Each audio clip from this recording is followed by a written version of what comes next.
I want to say thank you to everyone for being here. My name is Tom Merrill. I'm the director of the Lincoln Scholars Program. I'm also a faculty member in the Department of Government. Daniel's waving at me. Nice to see you, Dan. I want to just welcome everyone who is here. We got a lot of people in the room. My understanding is that we also have a lot of people online, and so I want to say a welcome to them as well. I have to make a couple of announcements before we introduce our speaker. The first is that we have our last lecture in the Political Theory Institute lecture series is still coming. It's Ben and Jenna Story from Furman University are going to be talking about why we are restless, the modern quest for contentment. I'm trying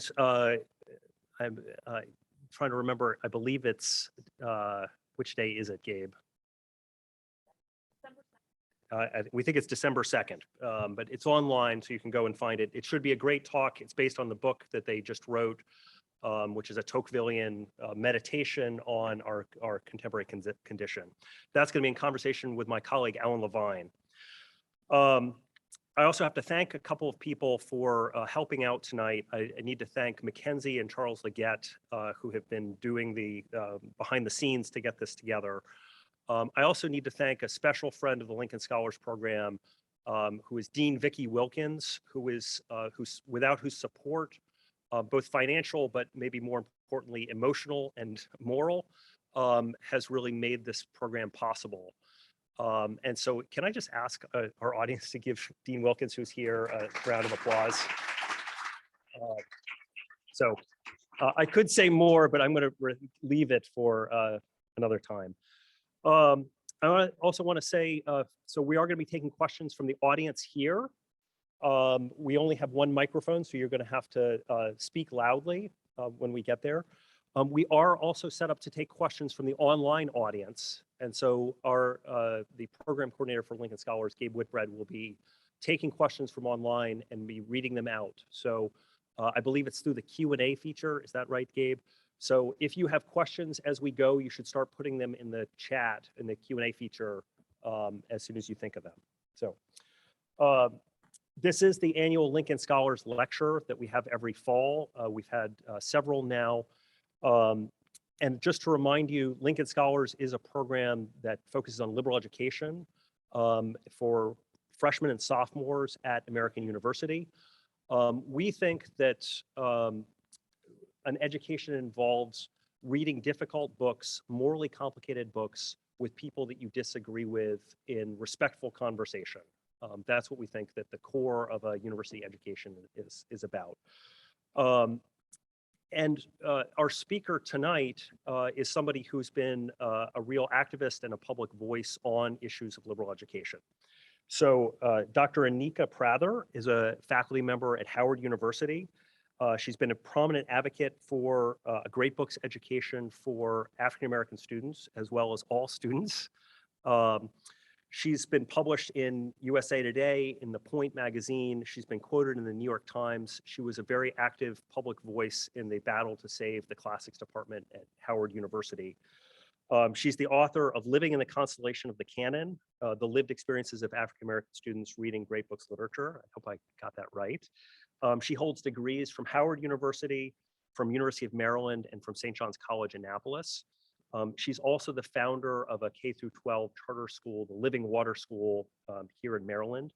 And I think the best way to describe Anika Prather is that she's been having a moment. She's been a real voice, not only on Twitter, where you may find her all the time, but also in the public conversation about the place of core text education in liberal education. We're just extremely lucky to have her. I guess that maybe I should say, given the topic of her speech, that as a program, obviously we're sort of on the Du Bois side of the Du Bois-Washington debate over liberal education, although we understand that there are two sides to that conversation. So please join me in welcoming Dr. Anika Prather, who's going to deliver a lecture entitled "Let's Gather Around the Fire, the Warmth and Power of the Canon for Black Americans." Anika, welcome.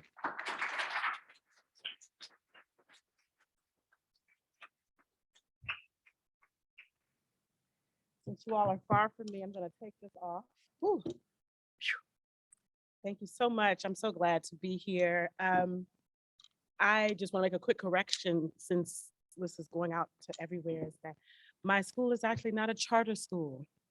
I wish it was. I'd love some charter school money. It is a private school on purpose because of my passion for what I'm always talking about. And I just wanted to make sure no one would ever touch that. So, yes, private school. We are in our 7th year. Magically, we survived COVID by going online. And we actually end up enrolling students in other states, Florida, New York, Texas. And we're having great conversations, like the great conversation with the works of the Canon online. And then on Fridays, wherever you're located, you are supposed to go hiking. And in the spirit of Henry David Thoreau and, nature study and all of that good stuff. So that's a little bit about my school. I've been trying to toy with how do I even begin? Some of you all may already know my story, but I always like to start at the beginning so you can understand my roots, why this Black woman is so interested in classics. I've had Black people, when they first hear it, they're like, what are you all about? And then I hear others, no, these are our classics. This is our heritage. But I'm not here to do anything but bring us together. And I feel that the canon and classics have an amazing ability to bring us together. So that's why my talk is titled, Let's Gather Around the Fire. Now, I can't take credit for this metaphor. The Classical Learning Test, shout out to all of you if you're watching, came up with this metaphor for their higher ed summit. And when I was first asked to speak at the summit, Cornel West also spoke at the same event.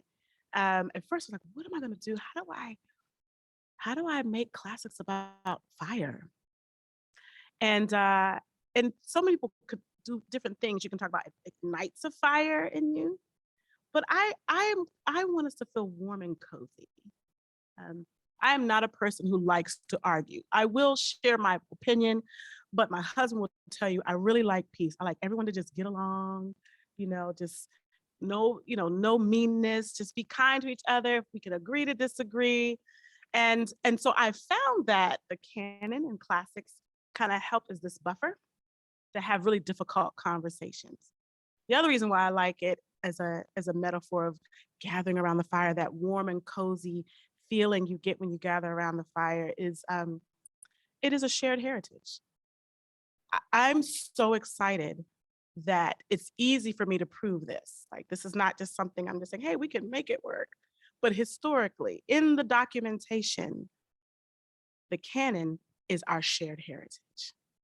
And so with all of this arguing that is going on right now, I'm so excited to find something we have in common. So when CLT said, do something with fire in your talk, I'm like, okay. And this is what happened to me. So my husband had the bright idea that our family needed to start camping in tents. Look at my face when I say that. I am a hotel kind of woman. I like the white sheets. I like the maid service, room service. I just love it all. And he decided to go tent camping. Now, my husband is I call him my quiet storm. It's kind of cute, where he just does his thing and I kind of have to catch up. So before long, even though no matter how much I protested, boxes started showing up on our doorstep of tents and, all this equipment for camping. And so anyway, we went camping and I was not very happy. I had an attitude all the way on the drive there, an attitude as we pulled up to this place filled with dirt. But when I got out, I could smell fire. And I don't know why, but immediately I felt warm. It felt cozy. My husband sets up the tent.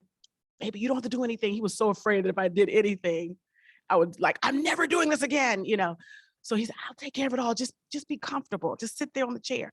So he put it up and then he set the fire. We have 3 kids. We gathered around the fire. We put marshmallows on the stick. And it was a cool night, you know, and we're gathered around and I'm singing songs. I love to sing Negro spiritual. So I think I can't remember what song. I think it was Go Down, Moses, way down in Egypt land. Tell old Pharaoh. And then my three babies would say, let my people go. And we would tell stories around the fire, right? And it became just a gathering place. And from that, we began to use our own fireplace. We missed the fire so much at the campground. The fireplace that was just sitting there decorating our family room started being used. And we would roast our marshmallows and do the same thing, but inside. Then we really got excited about fire. My husband bought a fire pit, this big fire pit. And and when COVID came and people were only doing Zoom things, I was like, I can't stand screens. Let's invite people to gather around the fire. And people did. They came with their blankets, their beach chairs, cold as I don't know what, but we gather around that fire pit and just tell our stories. And I feel like the canon and classics can do that for all of us. Provide a warm gathering place. Now, someone's going to hear me say that and say, what? I mean, they've always been used to oppress Black people. They are, white supremacists and so on and so forth. But I want to share some stories with you today. Examples of Black people who gathered around this fire of the canon and found the light of hope. They found warmth. They found acceptance. And so that is what this talk is about, and how classics in the canon can be that. Now, I want to clarify some terms. The reason why I say classics in the canon is because I want to make sure we are all clear that they are two different things. In academia, classics is the study of those texts and art and culture of ancient Greece and Rome. Okay, it stops there. And then the canon is after that. Sprouts, it includes classics, but sprouts forward. I always say that the classics are like the seed of it. And then from that, you get the tree trunk and the branches and the leaves and the fruit. That would be the works of the canon. All those authors are going back and dipping back in that ancient time period and building on that in their writing. And that's how you get the canon. And then the authors keep talking back to the ancients and then to those who cited it, and it keeps going and going until you get this big tree, or what we call the Great Conversation. So I like to say them both so everybody knows, because most people think, I had someone tell me, I don't read classics like Shakespeare. Shakespeare is not in the classics according to academia. He sprouts from that, right? Okay, so just want to make sure we clarify those terms as I talk more. But the reason why I'm going to use primarily African-American authors, thinkers, educators, people who connected to classics is because I'm thinking, if these people snatched from Africa, brought to a new land, enslaved, separated from families, losing all sense of their heritage, could find hope in these texts, anyone can. So I feel like they're kind of an extreme example of someone who can connect to these texts. So I want to encourage you that I don't want you to look at this talk as if it is, oh, I didn't know I could move this. Okay. I'm all leaning over to the side. Okay, wonderful. As I talk, I don't want you to think about it as this is just a Black history lesson. I want you to hear what I'm saying to you and let it inspire you to not just go and read African-American literature, but maybe even go on a journey to find out who else has gathered around this fire. Who else has found hope here? Who's found warmth here? Who's found acceptance here? So I'm gonna go back, way back in ancient times. When I tell the story of Africans and African-Americans gathered around this fire of classics, I want to go back as far as possible, because another argument I get when I'm talking is our heritage didn't begin at slavery. So I don't want to just talk about our time of enslavement. Let's go back to the land of Africa. There's a term in Ghana, in the Adinkra symbols called Sankofa. And Sankofa means to go back and get it. And the shape, it's in the shape of a bird facing forward, but looking back. And in its mouth is something in its mouth, and I don't know if it's food. And it represents, if I'm going to go forward, I have to go back.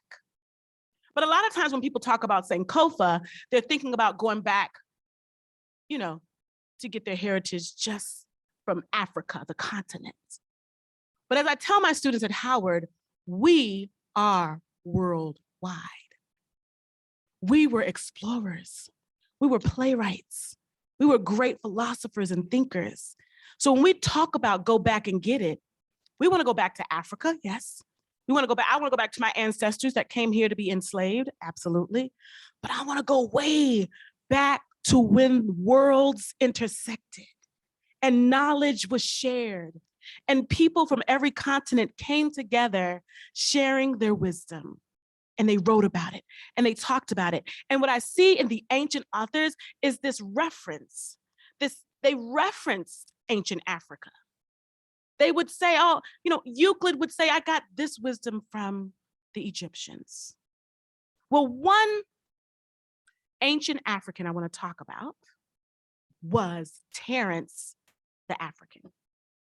He was one of the most popular ancient Roman playwrights, but he was from Africa. He was enslaved.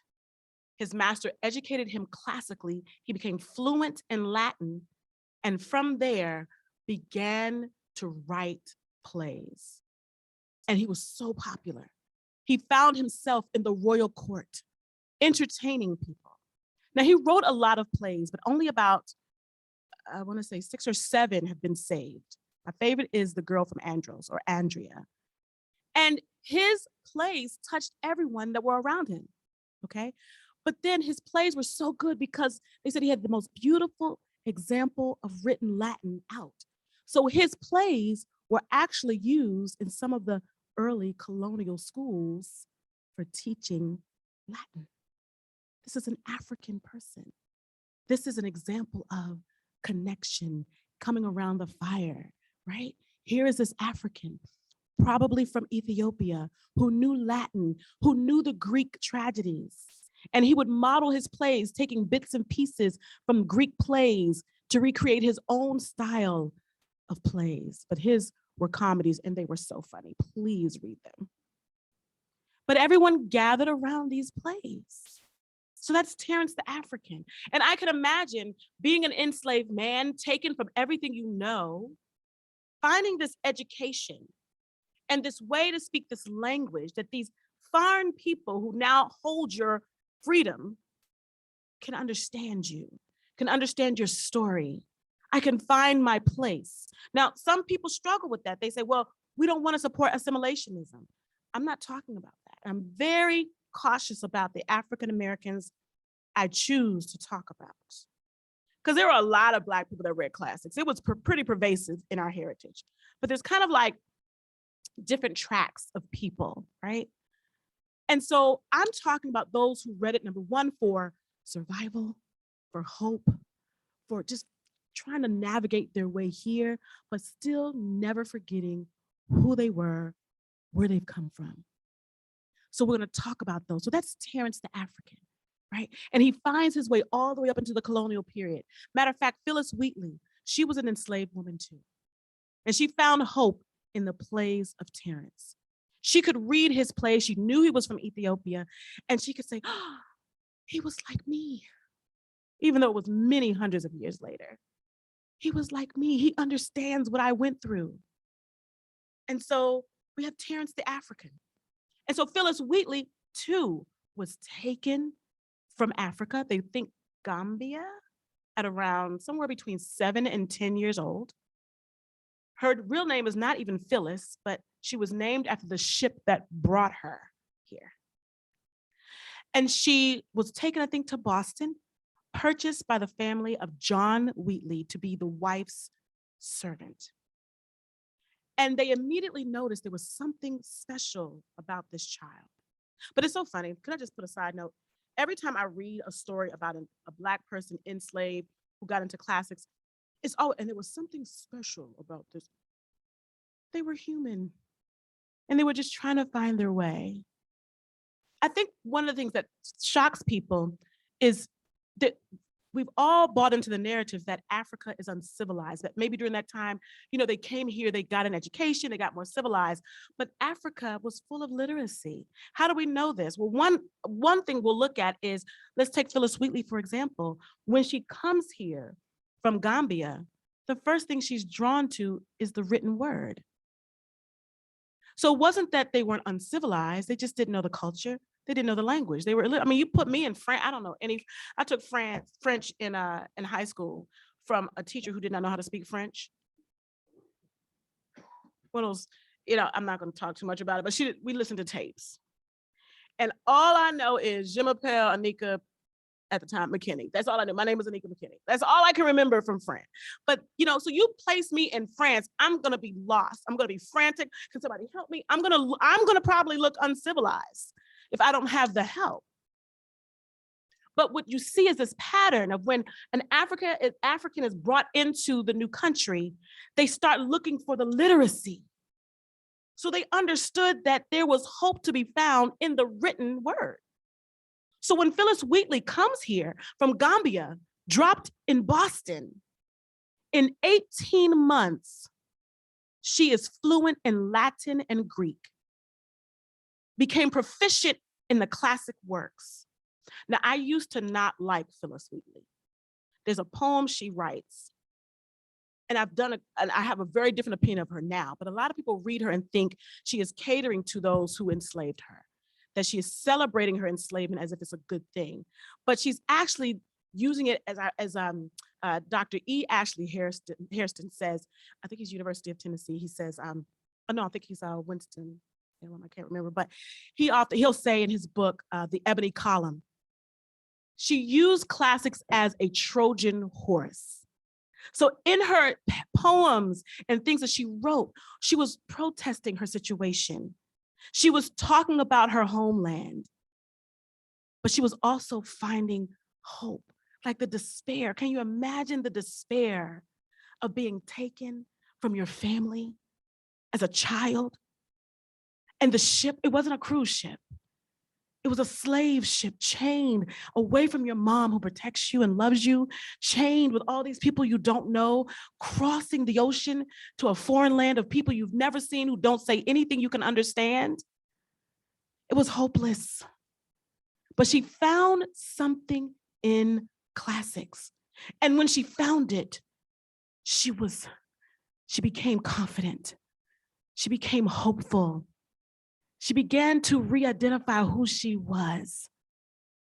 And so all of her writings are that. Well, how can we see signs of her using classics to gather around this fire? The year is 1776. She had written George Washington a poem. He wasn't even president of the United States yet. He was still fighting. And he writes her a letter. And he says towards the end, "You have been blessed by the muses."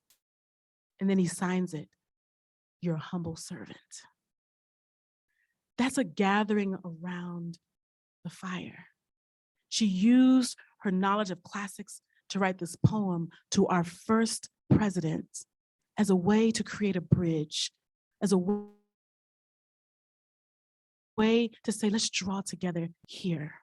And we see this pattern. We see this pattern of someone who looks like me reading these classic texts as a way to say, let's gather around the fire. Another story, his name is Ukasa Groniosa. So we did Terence the African from ancient times. We're moving our way quickly through the Middle Passage, right? And we're talking about those taken from Africa and plopped here in America, right? And Ukasa Groniosa was about 15, somewhere between 15 and 17 when he was taken from Nigeria. And a rival tribe kidnapped him from his family and sold him to the Dutch, and he ends up in America. Now, he was an older enslaved person. So his memory, he was the grandson of the chief. His memory was so strong, he felt nothing but despair. He was in utter depression. And he couldn't get over, I miss my family. I miss my home. I'm lost here. And the slave master's wife noticed his depression. And she says, why don't you read Pilgrim's Progress? He reads Pilgrim's Progress and says, here is someone who understands my burden. Oh my God. Do you see the pattern? Do you see how these texts, because they tell the common human story of our struggles, our trials, right? We can read it and find ourselves there, but then also find a connection with the other. A great buffer, a great common ground. And in the end, Yukasa Groniosa and his master became like best friends, and his master freed him. That common ground, connection with these texts that our ancestors have shared. So we've moved up from ancient Africa. We've moved through the Middle Passage. Let's take a look at the life of someone who was born and raised here in slavery, Frederick Douglass. And I'm gonna say a joke that I say all the time, and anyone who's watching it is probably gonna say, I'm so sick of her telling this joke. But I sometimes say that someone in the past who really inspires my work is my boyfriend. He's laughing because I always say the joke. And my husband says it's okay as long as they're dead. So Frederick Douglass is my boyfriend. And my husband and I have this whole argument, well, if Frederick Douglass is your boyfriend, Madame Curie is my girlfriend. You know, it's like, it's really kind of, I mean, like we need to get a life. But anyway, so Frederick Douglass is, his story is so amazing. But how many of us have read his narrative and missed his love for the canon? I mean, I've read Frederick Douglass's narrative plenty of times before I read it for my dissertation. I completely missed it. But he talks about, and he says this line, I had come to the place, he was about 12 years old, I had come to the place where I was in utter despair that I would forever live the life of a slave until I got my hands on a book called The Columbian Orator, which is a collection of excerpts of ancient texts, his favorite being Cicero.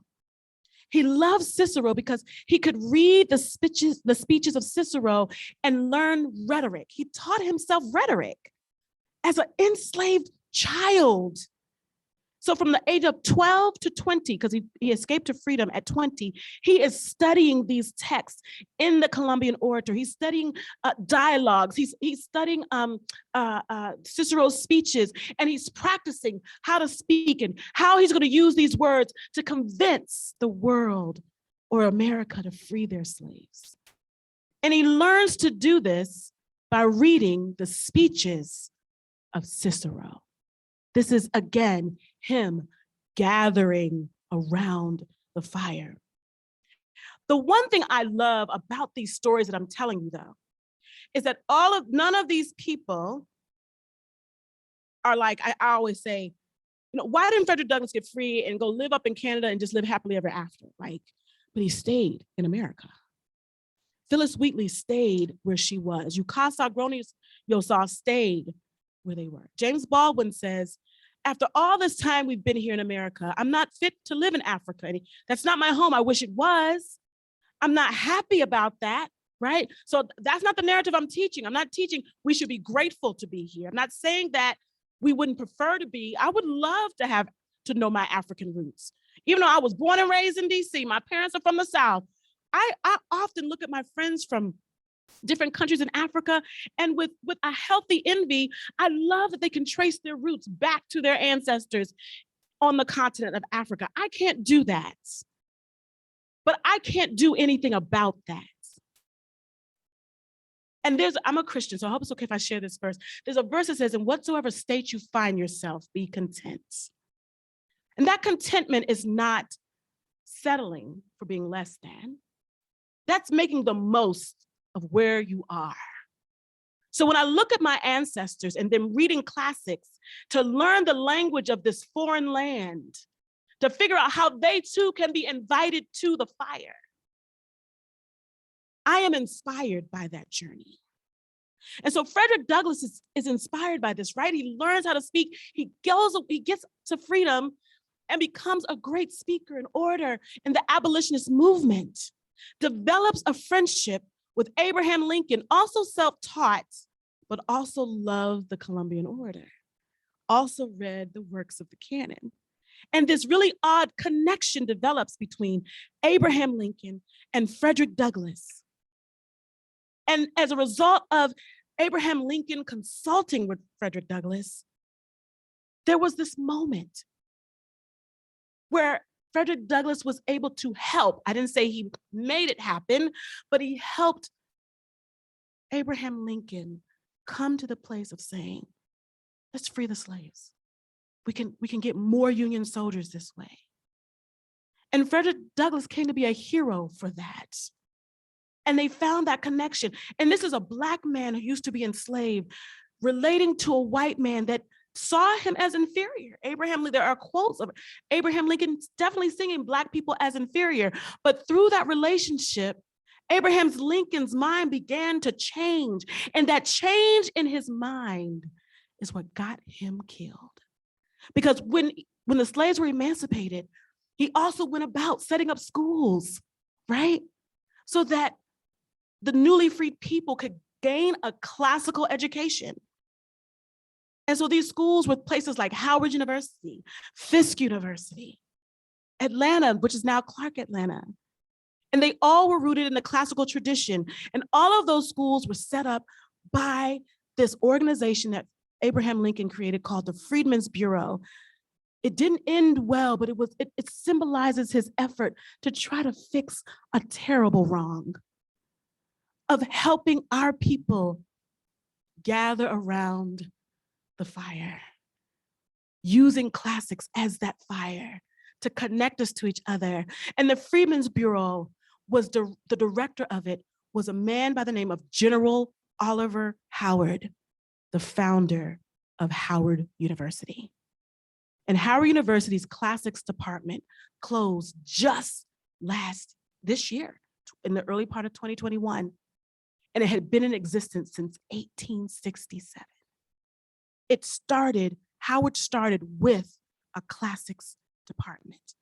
Back then, before desegregation, before anything kind of infiltrated the education system, the belief was the best way to educate the newly freed people so they could learn how to have a seat at the table, to be an active participant in civilian life and in politics and in government, and to be an equal citizen.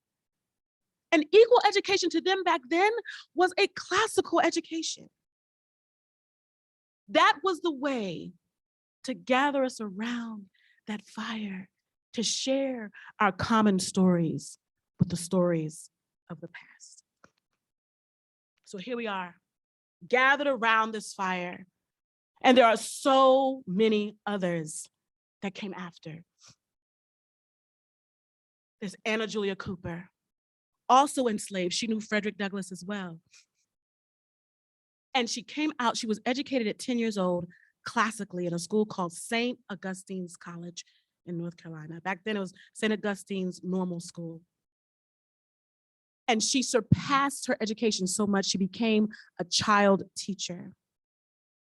And when they couldn't give her any more, she went on to Oberlin and continued her classical studies, getting a BA in mathematics and a master's, and eventually a PhD from the Sorbonne in France. And she came back, and I think she was like the first Black principal in DC of a public school, and she was the principal of the M Street School. And she would only teach classically. She taught her students Latin, they read the Greek myths, they learned logic, rhetoric, and it was a beautiful thing. And every student that graduated from her school that she was running would go on to some of the top schools in the nation and be highly successful. Some even went on to found schools themselves. But when the Board of Education kind of bought in to Booker T. Washington's views on industrial education, the Board of Education wanted her to stop teaching classically. She would not. She wouldn't stop. She fought it. until she lost her job.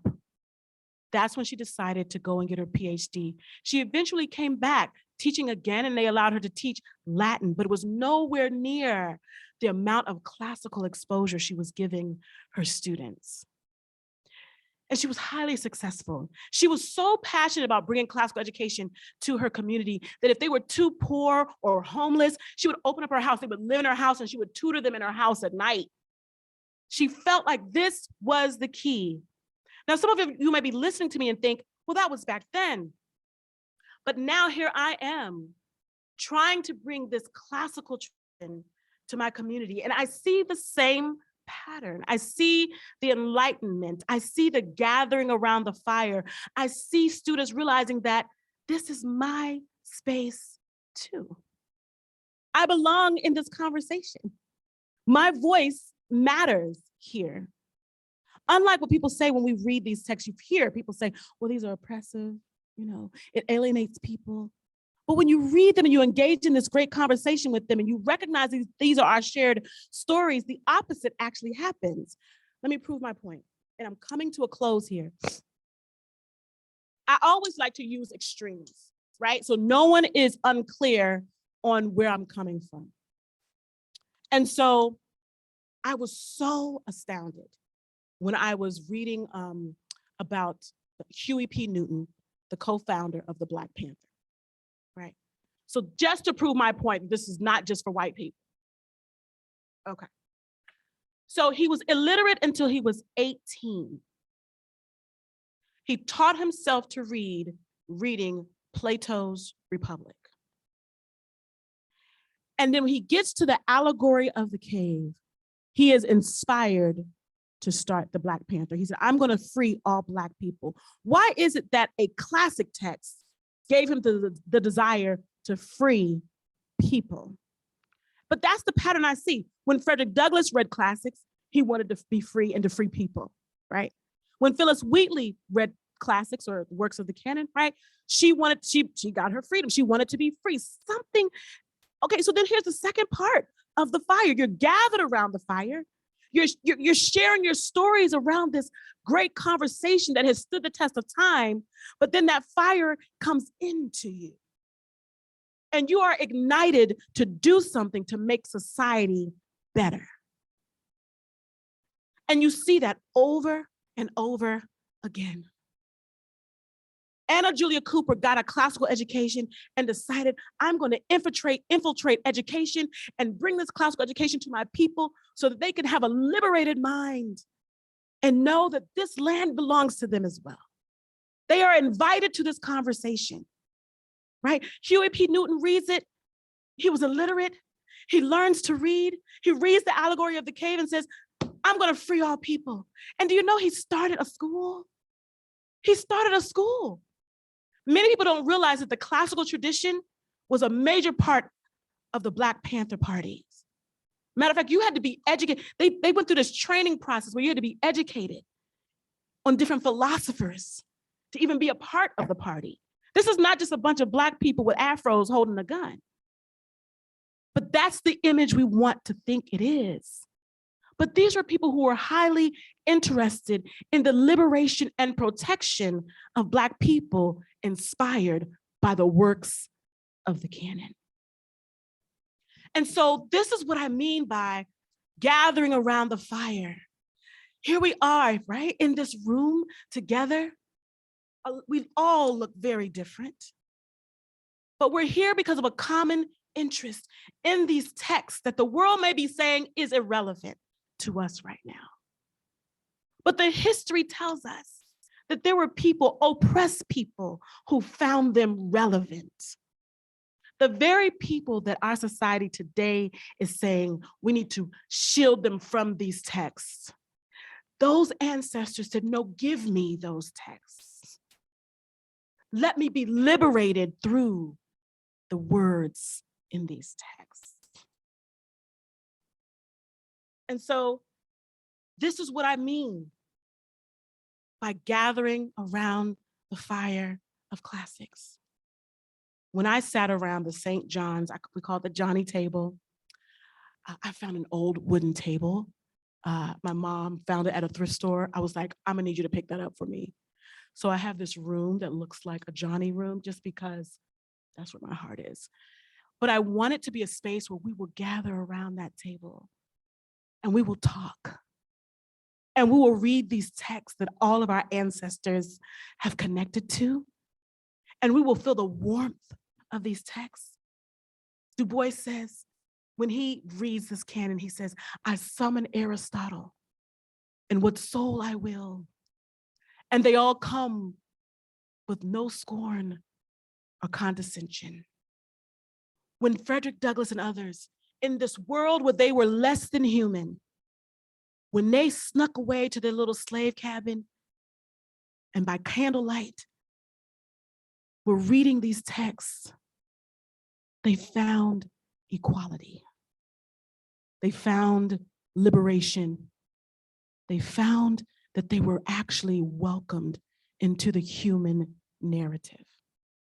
And so we fight to have everyone come together and gather around this fire, ignited by the works of the canon. Thank you.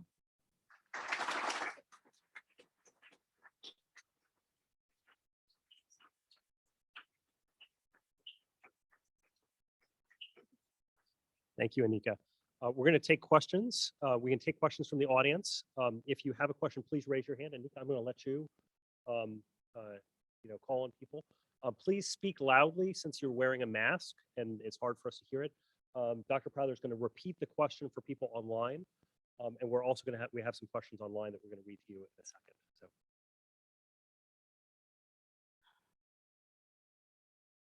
Yes.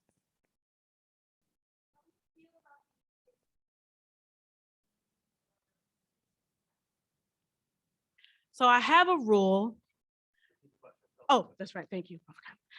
The question was, how do you feel about the expansion of the canon? I'm gonna put it I'm gonna answer that question through talking about Mortimer Adler. And I'm not saying you have to do it like Mortimer Adler, but my point is, I think there needs to be a system for expanding it. Because when people come to me and say, we need to expand, we need to add some more, I say, well, why don't you just get a degree in literature? Why don't you just get a degree in English? Like there are places where you can read a more broader collection of texts. And I'm not against that, right? But the characteristics of the canon is there's something they call, which makes so much sense to me, this great conversation. So let me say first, it does need to be expanded. So this is not me saying it doesn't. It definitely does need to be expanded. Okay, so that's the first thing. And remember, canon is not classics.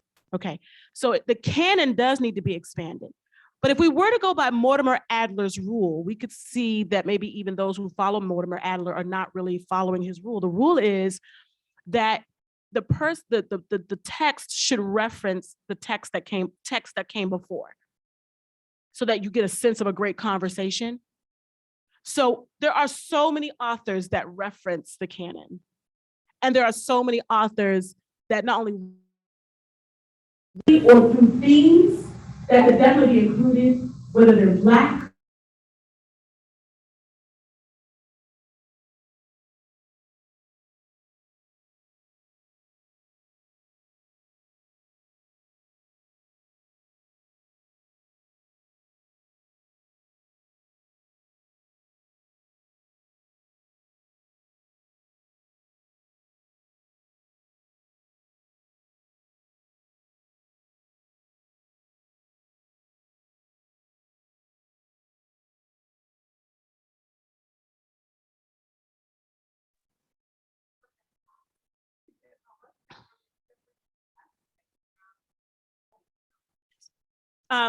Aristotle and Plato have inspired my teaching.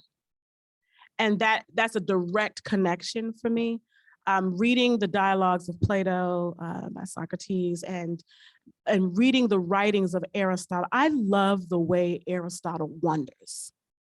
At first it got on my nerves. Like when I first met him, I was like, what is up with this man? Like, what in the world is he talking about?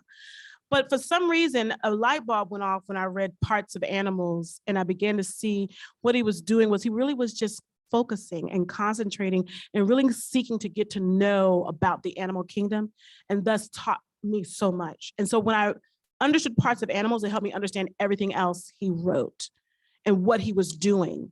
And so I try to teach my students to learn in that way without so much me telling them what they have to learn, but let's observe, let's discover. What are you discovering when you're observing this, you know, and let's see where that takes you.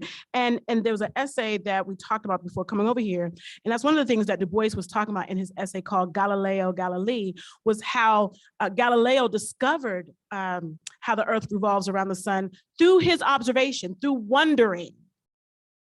And so much happens in that process. So Plato and Aristotle definitely inspire me. Yes.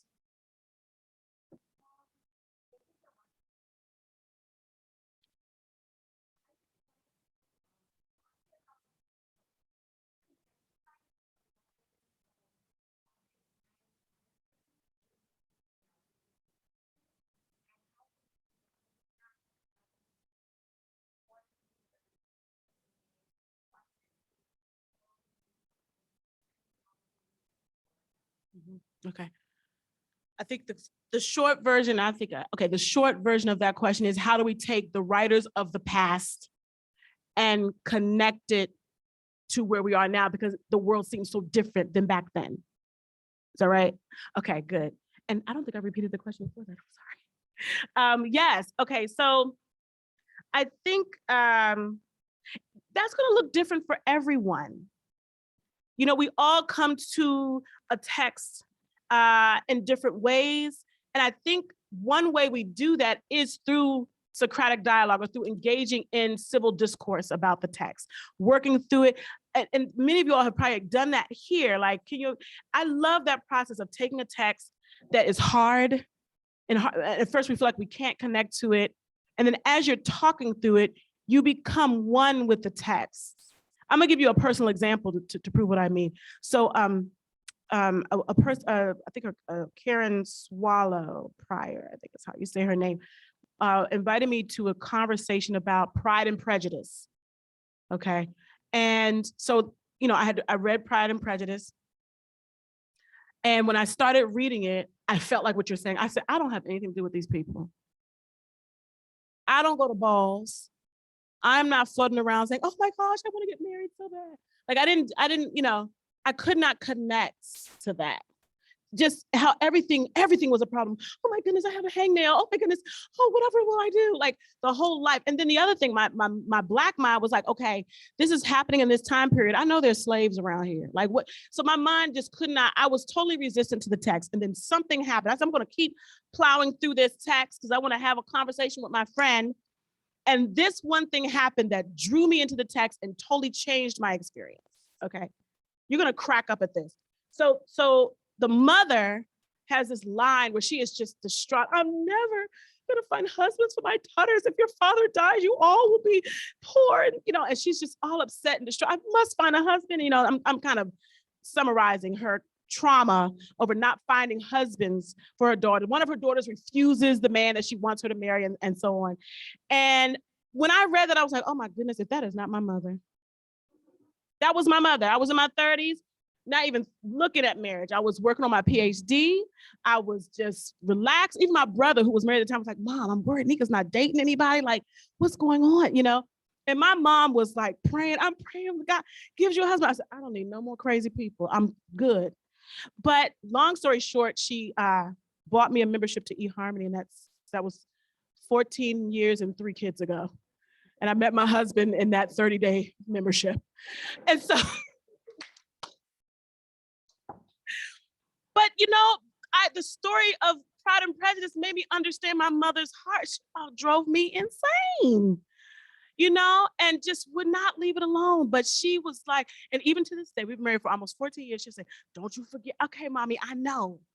But so why am I sharing that whole story with you is that you will be able to do that with any story in these works, or any story or any text. Sometimes they're not a story. They're just an explanation, or Aristotle. You know, Aristotle wasn't a religious person. He was just, for some reason, though, it increased my faith.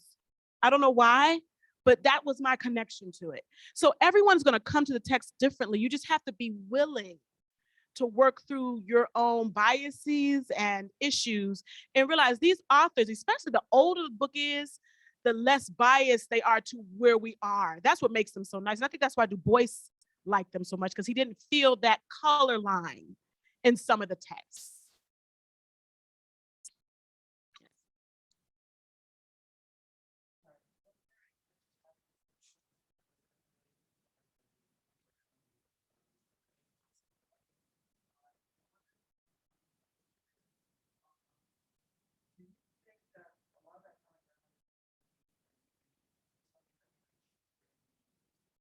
Oh, I'm sorry, I got excited when you said that.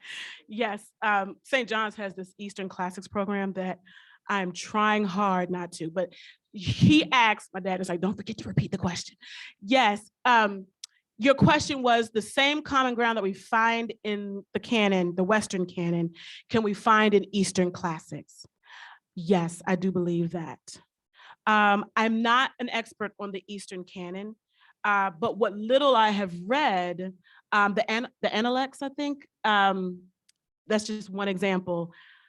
I found so much connection to it. It reminded me of the concept of the great ideas as it's giving wisdom and thoughts on common themes.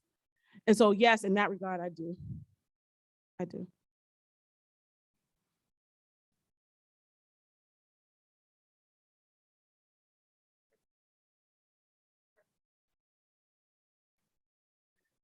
Okay.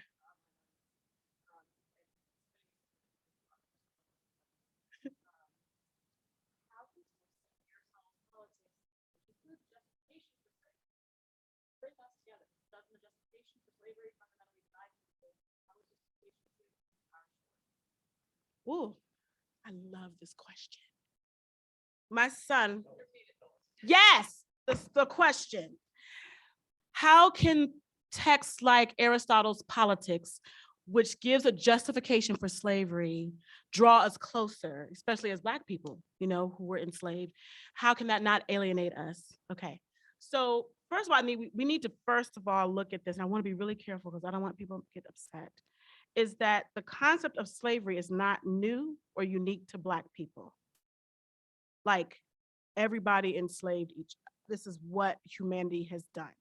So my son, what made me take a look at this so I could answer the question like this, is my son came to me and said, Mommy, why did white people invent slavery? And we sat down, I said, you know, son, no, white people did not invent slavery. Slavery has been here since the beginning of time. You know, we know the story of Egyptians enslaving Jewish people. We know of slavery all over in every human civilization, right? And so Aristotle was writing about what was going on at the time in his world, right? I'm not excusing that, but I think we also need to kind of look at this slavery debate as it is a human problem. It's not just unique to the Black experience. And I say that still having major frustrations about racism and oppression and inequality, right? That I've experienced and that I see all around me. But in the broader scope of the human conversation and the human story, and another way to look at it is, I say this, you know, if you think about the human story, it's kind of like every human civilization has its turn to rule the world. Every human civilization. The first human civilization to rule the world was Africa. The ancient African civilizations were the very first major world rulers, okay? And then it progresses from there. Then you got, I think, the Middle East, right? Then you have, I think, Greece, and then you have Rome, and so on and so forth. And so in this lineup of human civilizations, mankind loves to dominate other people. And so that's how you got slavery. This is not justifying slavery, okay? Because I have sometimes people say, well, everybody has slaves. This is not the kind of conversation. So we read the ancient text, though, understanding that slavery was happening back then. So what we do instead with that text is we bring that into the conversation. What does that look like as we connect it to American slavery? Was it the same kind of slavery? What was happening? Why did it happen? Who was slave? Was slavery lifelong, like chattel slavery? Or could you buy your freedom? Like Terrence could buy his freedom, he was able to get free after a few years. So that brings that into the conversation. I think sometimes one reason people reject or resist this great conversation around these texts is they don't want to have hard conversations. But we've got to have these hard conversations about the sins of human beings. And when I say sin, the wrong that they have done in the past, we have to have these conversations. We can read all these different Greek myths. We can read fairy tales, all types of stories where people do wrong to somebody else, and we're fine with it. So something like Aristotle's Poetics, politics, we can talk about it and not reject it. And then we might learn more about ourselves, and you might learn more about me. Like if we talk, can you imagine? Here we are just reading Aristotle's text, right? And if we talk about that, maybe that provides a bridge where I can talk to you about how my great ancestors were enslaved people, how my great grandfather would hide behind a cabin crying and praying that he could be set free. These kinds of conversations, these kind of texts provide a buffer where we can have hard conversations about the challenges of humanity.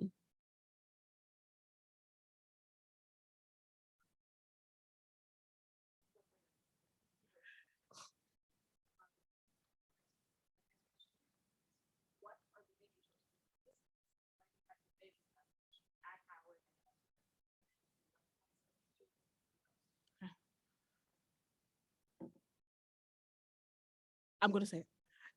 How I get so caught up in one answer. What is the response to when I share this at Howard University? I think even broader when I share this with the African American community or the Black community. I'll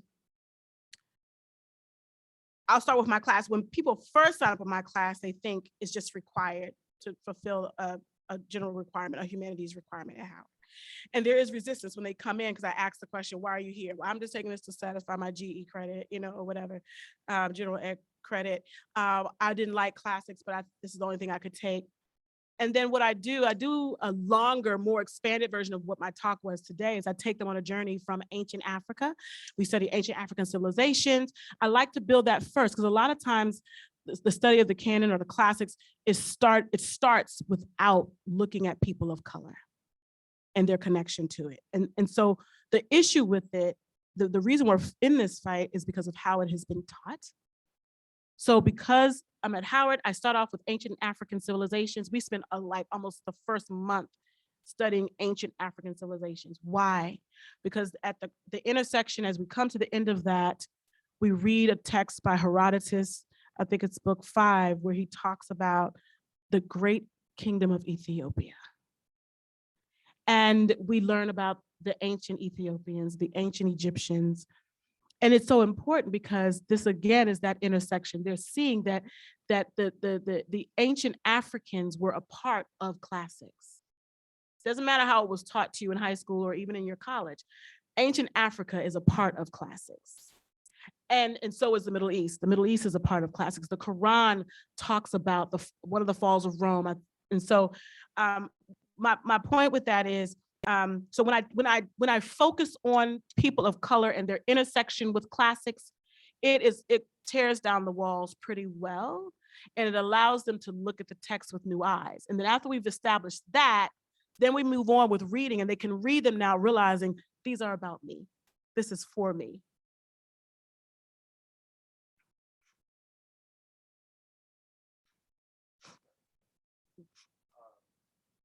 Are there any texts? So part of the story here is that the ancient texts talk about a world with slavery, but there's not a concept of race. Right? Race is an invention. Yes. Right. 1500, 1600. Yeah. Are there texts that are counted in the canon from after that time that you think are problematic that send messages that we shouldn't send?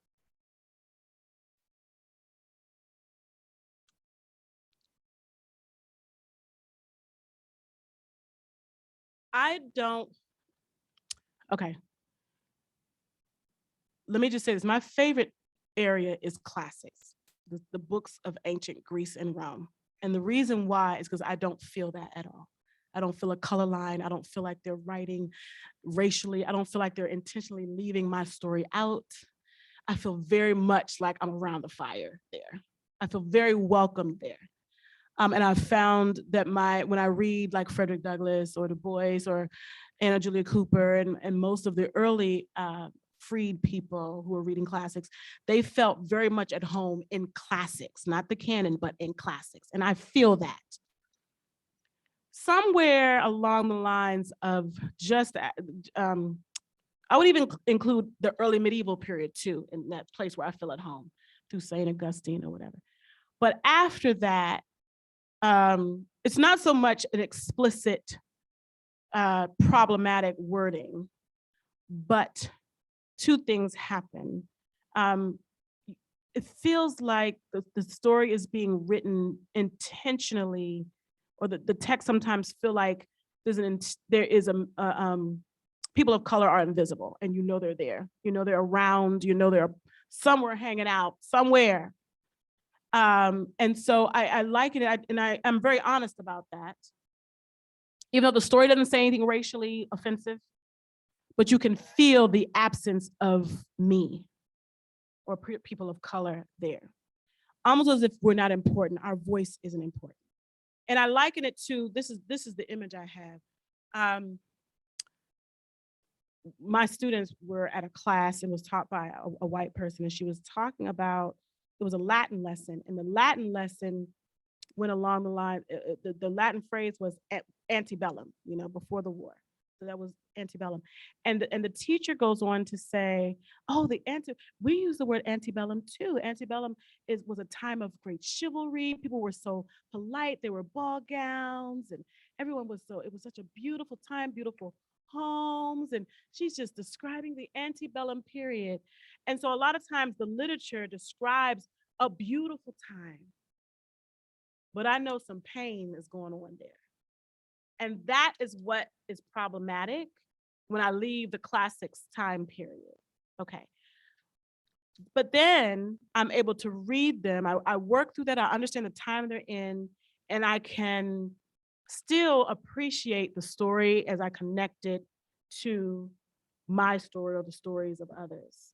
So there's there is a mental gymnastics I have to go through when I leave classics, but I still find them relevant to my story. So I will create my own narrative around them. The other piece to that is I found that a lot of Black authors will reference all the different texts. And I jump back and forth, and it's really healthy for me. I jump back and forth between Black literature and the classics or the works of the canon as a way to help me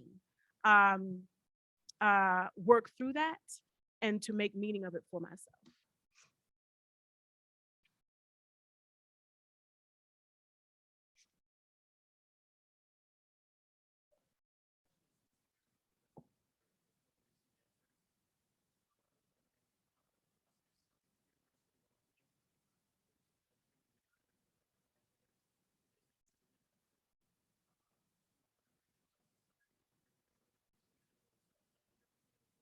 Yes.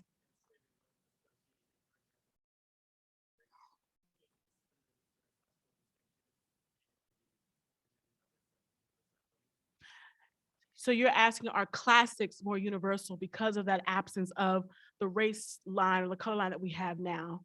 I do believe that. I believe that's why they are so universal. But I do want to say this. I want to this kind of connects to the question just before, what you're saying, because the Constitution was written after classics. I want to use it as an example of how we make meaning, right, out of texts that may feel like they're not talking or referring to us. But that same text, the Constitution, that included the 3/5 compromise and other things, was also the same text that Martin Luther King used, same text that Thurgood Marshall used, all of those who were activists used.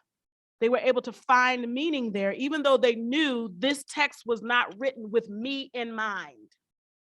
But they were able to find meaning in these texts and use it to fight for our liberation and to hold our Supreme Court accountable for living up to the promise of the text. And so there's two things you kind of have to do with this study of classics and the works of the canon. With classics, I'm just going to be honest, I feel most people would feel very welcome if they would just allow themselves to read the text. I think it's something you would enjoy. You would be able to find your space there. It's pretty easy to do if you just read it, as opposed to just lumping it in there with every other text that bothers you. Okay, so then after the classics time period, the works of the canon, there's different ones. You're going to have to, you would do the way, say, my ancestors did, where you read it and you find meaning in it for yourself as a way to, okay, here's a great example. James Baldwin says that he reads Shakespeare and all those texts because it helps him recreate his heritage here in this foreign land. That's my summary. You have to find it. It's in Notes from Native Son, I think, the very beginning of that text. But he talks about why he reads Shakespeare. And his father did not want him to read the canon. Now he's talking about the canon. That's why I like to use Du Bois's text and James Baldwin, because he's talking about the actual Western canon and why he reads it. And he reads it because it's helping him find a place where these stories remind him of his experiences. It's helping him recreate his narrative in a way that others can understand and appreciate. Yeah. Yeah. That's fine.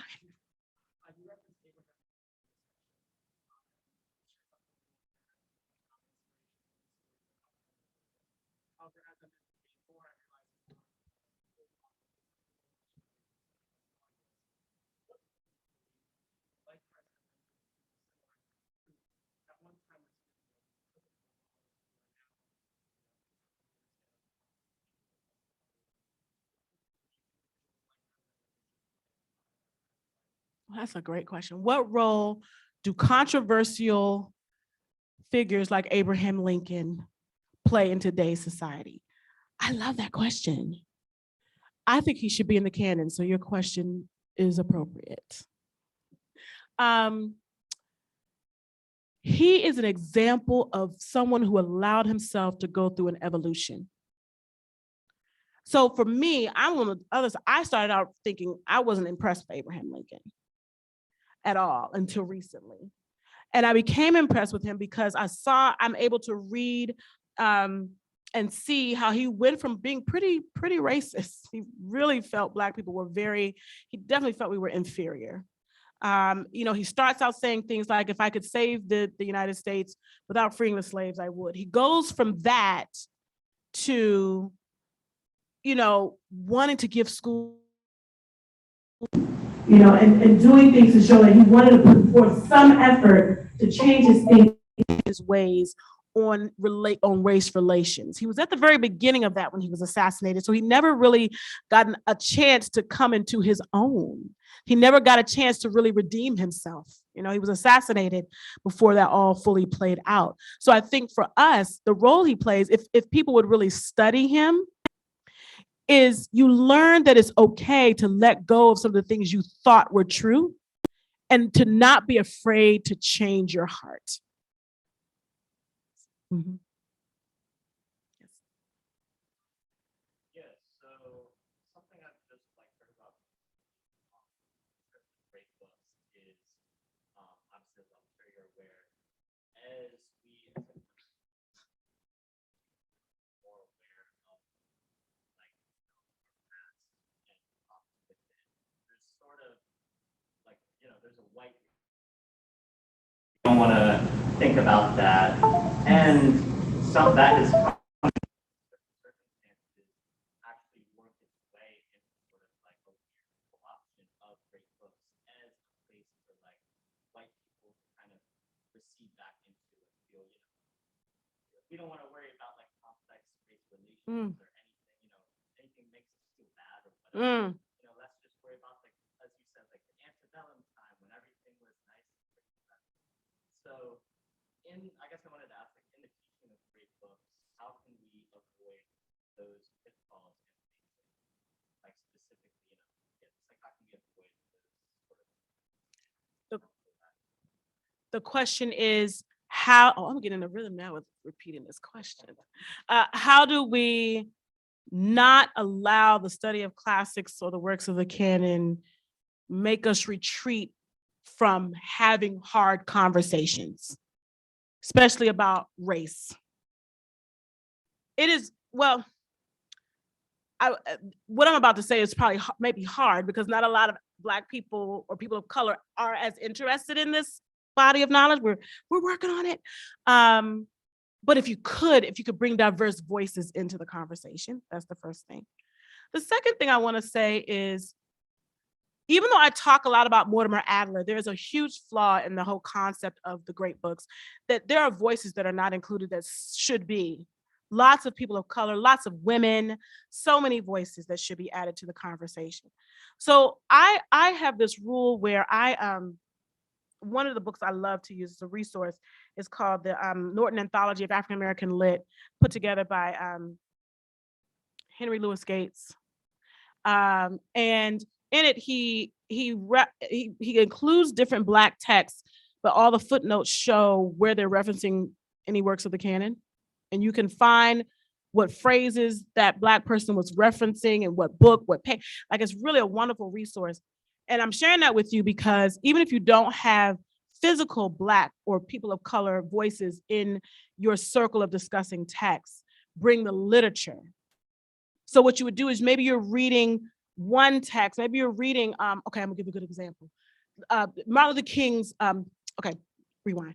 If you're reading Plato's Apology, okay, I want to encourage you to read Letter from a Birmingham Jail, because in it he's talking about, like Socrates being, like Socrates said, we should be nonviolent gadflies. He mentions, so if you're reading the Apology, so there's that voice, even though you may not have a physical person.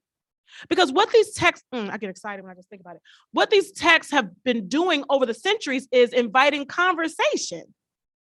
So even if you can't find other Black students to join you, bring their texts.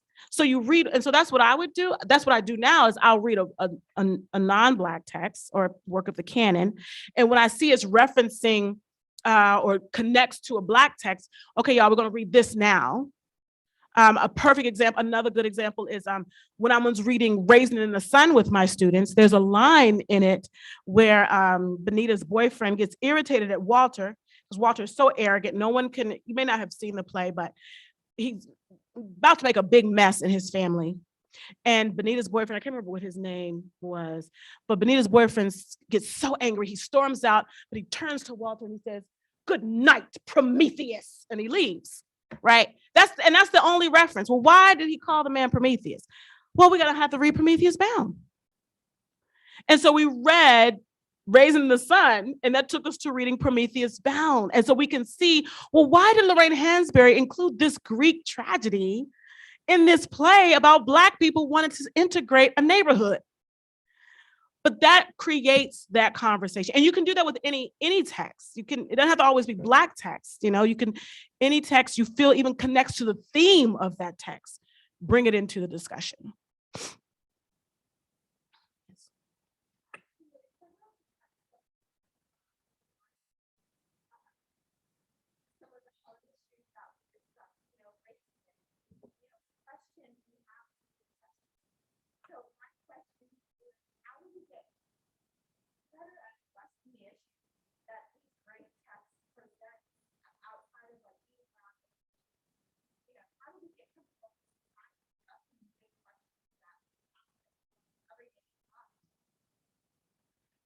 Yeah, I mean, I think this is on everyone's heart because this question is coming back. And first, and so again, that's why I'm reiterating.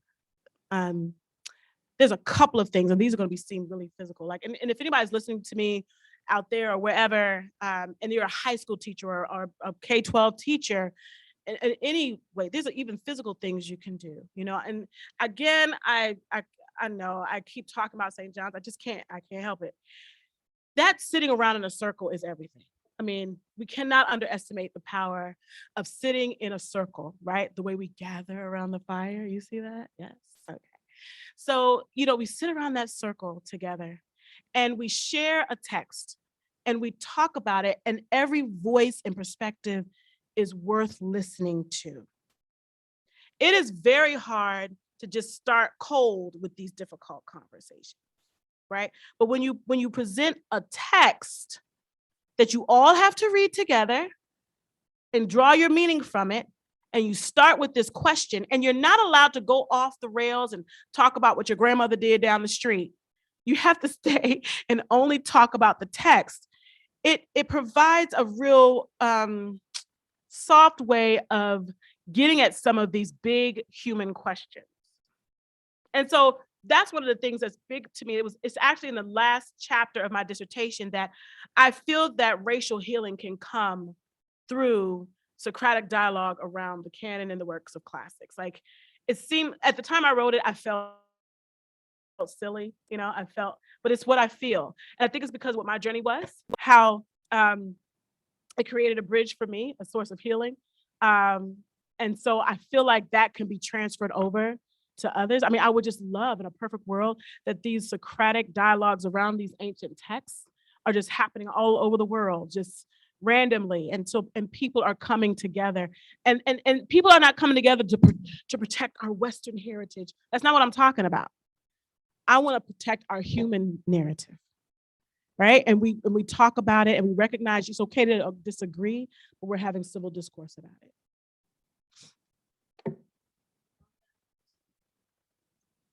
The classics and the canon speak to people across cultures and races because they assume common human nature. But they it is common in humanity to hear that we're all socially constructed all the way down, that there's no such thing as human nature. What, if anything, do the classics and canon have to teach to those who deny their common?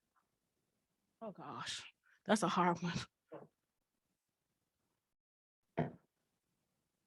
What? How can the study of the canon or classics be I guess kind of rebut those who feel like there is no real human nature?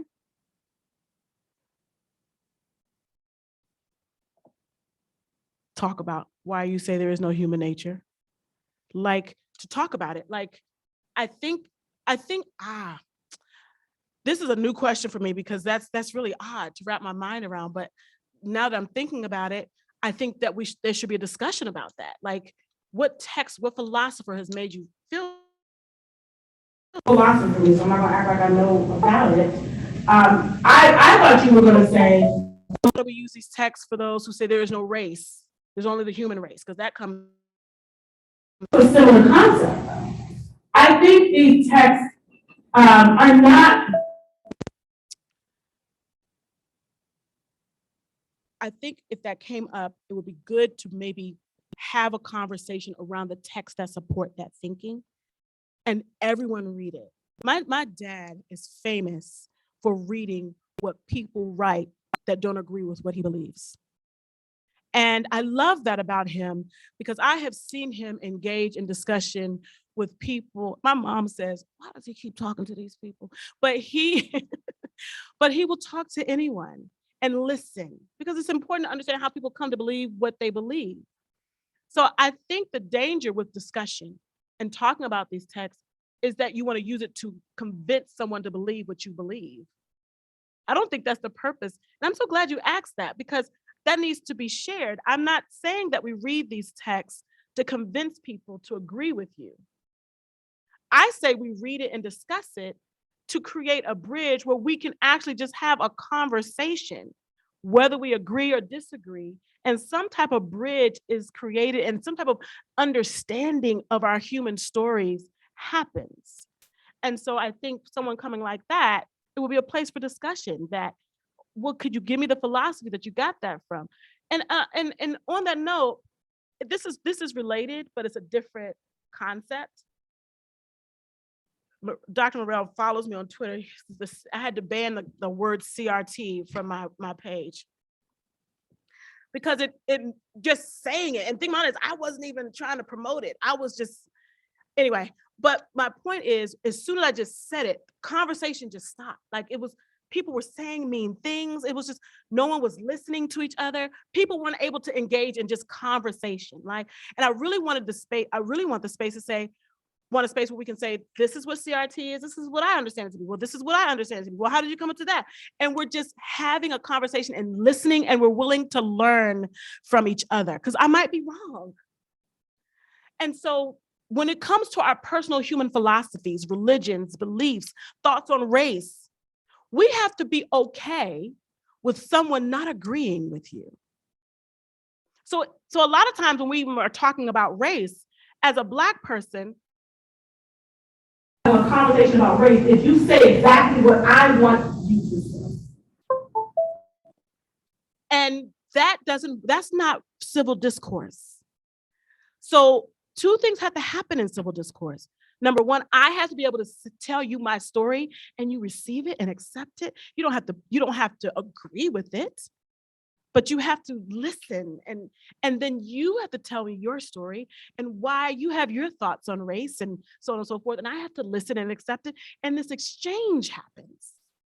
And so Socrates modeled that for us when he would say, hey, so-and-so, so define virtue for me. What do you think virtue is? Now, I know Socrates, was probably trying to trick people and make them think what he wanted them to think. But the process, right? The process was like, hey, so-and-so, come over and tell me what you think about this. And what is friendship? And what is love? And what is virtue? And all of that. That's what it should be. Whether you believe in the human nature or not, whether you believe in God or not, whether you believe in the human race or that it's okay to have races, whatever. Can we just talk without beating each other up with our words? And I feel studying the canon with these kind of neutral spaces in the literature helps to inspire that.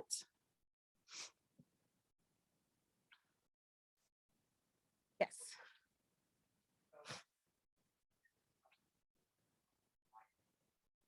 Yeah.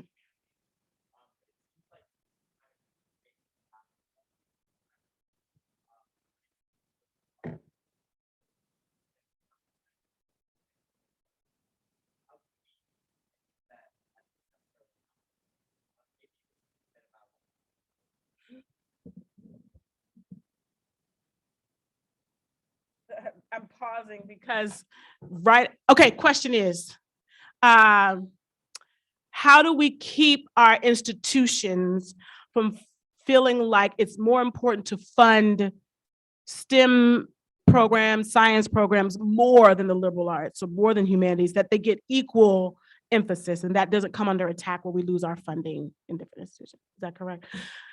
Okay, so just in case somebody from Howard is watching, I would like to keep teaching at Howard if I could.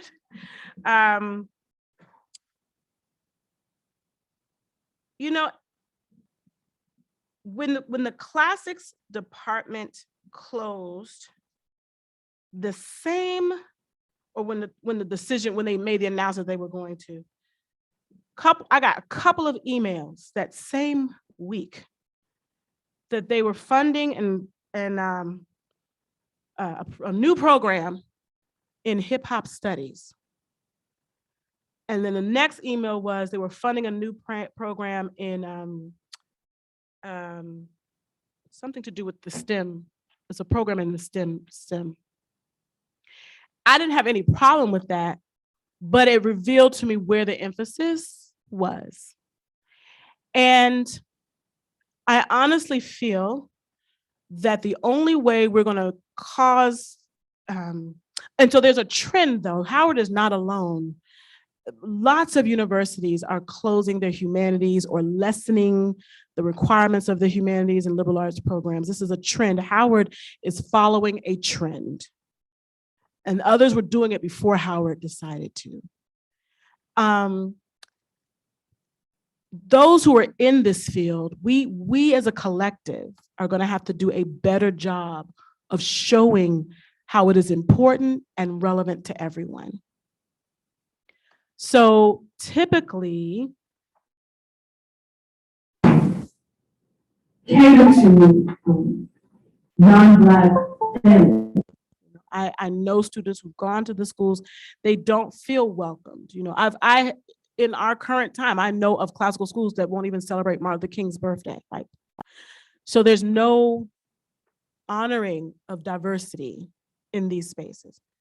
when it comes to academia, which I'm very new to academia, but if anybody has read Danielle Pedea's article, I know it makes people get really upset. I am not a person who thinks we need to get rid of classics in the canon. I think it's a lot easier to do that than anything else. Just change, people's hearts have to change. Our minds have to change. We have to stop thinking that this belongs to just any one group of people, and realize that it is ours, and we have to teach it that way. If we're reading, like I know that in classics departments, Herodotus is read, but a lot of people don't spend a lot of time talking about the ancient African and Middle Eastern civilizations he's talking about in that text. The histories by Herodotus, you know, or Plutarch talks about Hannibal, but people don't spend a lot of time. They just kind of skip over that. And so, and the thing about it is whites and blacks do that. Whites and blacks skip over stuff. It's almost like we've all been trained to see people of color as invisible. You don't even have to do a lot of research. These things are mentioned in the text, but we skip over them to get to the other stuff. But if you take a moment and say, oh my goodness, this is, you know, like, you know, when I was talking about my students at Howard, and I asked them to close their eyes and close your eyes and close their eyes. When I say Cyrus the Great, who do you see? All of them thought it was a white man. When I showed them on the map that he was from the Middle East, they were like, are you serious? I'm like, yes. But because Thomas Jefferson and historically people have appropriated him as their white hero and rewrote the truth of that, people don't realize that, I mean, these early texts were very. But we have to teach it that way. So as long as we keep trying to protect a certain way, a certain tradition, it's in danger. But we can do it without burning it down. We can do it without canceling it. We just have to change our hearts and then train our eyes to see everyone that's there and then teach it that way. Yes.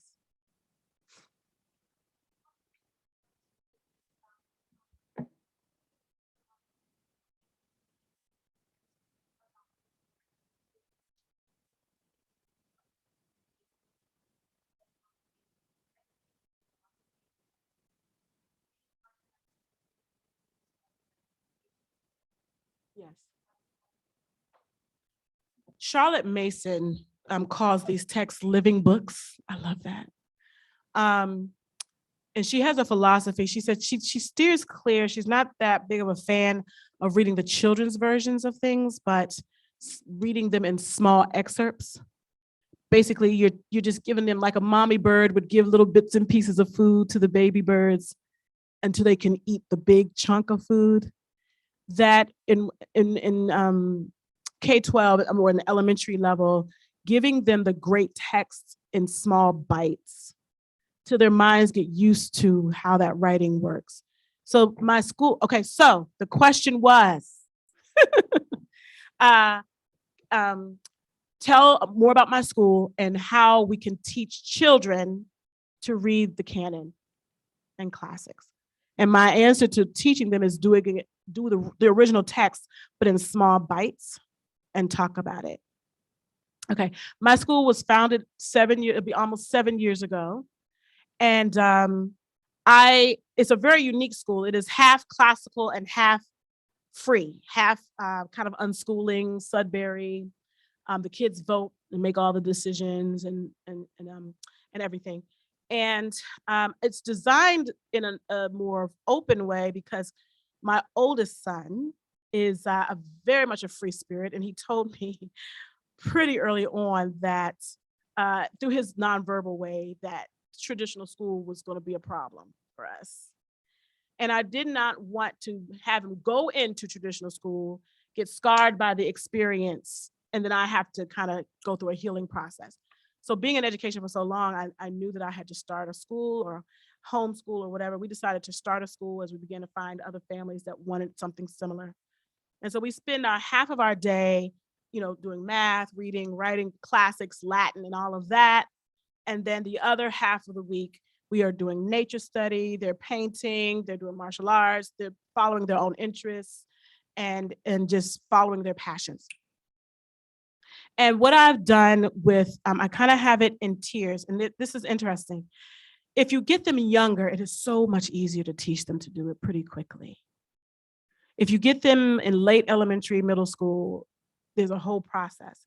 So what I do with anyone who's new to it is I give them excerpts. Now, there's a curriculum I love called Touchstones. The founder of Touchstones came out of St. John's, and it's called Touchstones, and it's for all grade levels. And they have the real text in small excerpts based on age or grade level. And every Monday we do something called seminar, where we read that short text. Usually it's a page or 2 pages at the max, and we discuss it through Socratic dialogue every single Monday. And then they have to write an essay on it. And that has been really helpful to getting them to think about the text, to write about the text. And then as I feel like they're getting stronger at it, I start introducing reading a whole book, and working through that. And so I hope that was helpful. Okay. Oh, here. Oh, yes. Talk about how Aristotle did just write about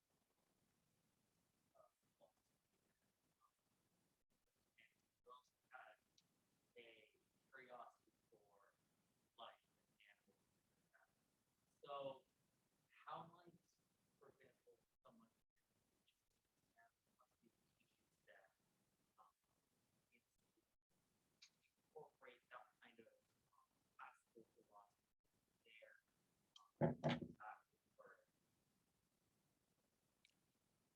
I have a student, he's 20 something now, and he's in my dissertation, and he wanted to go into computer engineering, and he got into Bowie. And when I interviewed him, he's now a CPA, but that's a whole other story. But when I interviewed him a few years ago for my dissertation, the question that came up in the interview was, the question was, how do we get people who are into the STEM and sciences, how do we use classical learning and dialogue and reading and discussing these texts?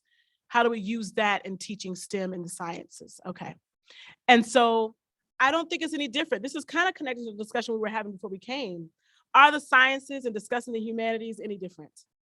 It's really all kind of connected, right? I love how St. John's you're reading Freud, you're reading Aristotle, you're reading all of the scientists, and Galileo and all of that. And you're just reading through it to understand. There's a whole math where we're reading Euclid's Elements, which is the early forms of geometry, and you're discussing it. So there are these math and science, very technical texts that you can read and discuss Socratically. So there's that. That's the first thing. But the skill that is developed in that will serve them in STEM. And my student proved it to me. So in the interview, I asked him, how has this helped you? He said, when I went to college, everyone in my class was struggling to understand the book. But because of the reading you had us do, my teacher noticed that I had no problem reading anything and I could teach my fellow classmates. And I see that. I see that even in my own children who have all different types of things. The heavy reading that we do in my household, because my whole household is kind of, we flow in this way, not just at the school. They can just read and understand. Daughter, the teacher's like, how does she just understand the deeper meaning? We talk about everything. We read everything. We talk about the Bible or whatever. And this process of reading and discussing literature is not just about learning about a nice story. It is exercising a brain. It's exercising your brain, just like you would be lifting weights. And Charlotte Mason even talks about that. I don't know if she considers herself a classical educator, but she's definitely classically inspired. She talks about how you start off with these small excerpts, and just like with weights, you start off lifting, and then as they get it becomes easy to lift the lighter weights, you add on, until your mind is just in this habit of knowing how to read beyond decoding. And so I would think that if you look at it like that, the process of discussing this literature and reading it and discussing it prepares the mind for the more technical work.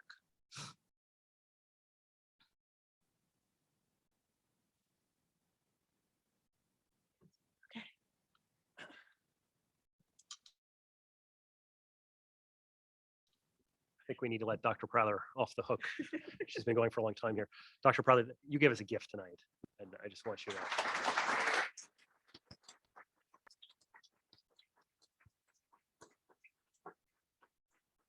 I want to say thank you to everyone for coming, and please come to our other events. We look forward to seeing you soon.